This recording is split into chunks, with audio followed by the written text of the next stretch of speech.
How to add a payment method in Grubhub. To add a payment method in Grubhub, you can follow up this process very easily. So what you may do is you may head over to Grubhub application. First of all, open it up. And once you open it up, you need to be logged in into your account. Now that you're logged in, if you would like to add a payment method, there are two ways available. One of the method you can apply up is you can head over to your account in the bottom right corner. And once you head over here, you will be finding different options within. So you may look out for the option called payment. It is very easily available on your screen. You may just go and locate it up and tap on it. Now that you've tapped on it, here we have this option. So at the very top right corner of the screen, you can easily find a plus option. You can tap on it. And once you do, here we will be finding option to add up a new payment. So we have this option, select method of payment. You can drop it down.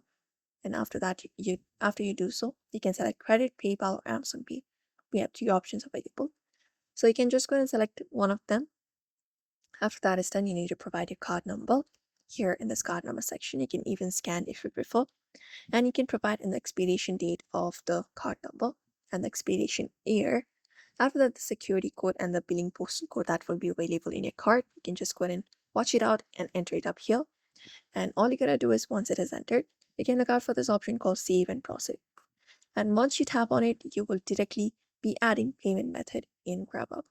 You may follow up same methods for other payment methods available, such as PayPal and Amazon Pay. You just need to go ahead and provide the information they are asking, and that is how you add up a payment method in Grubhub.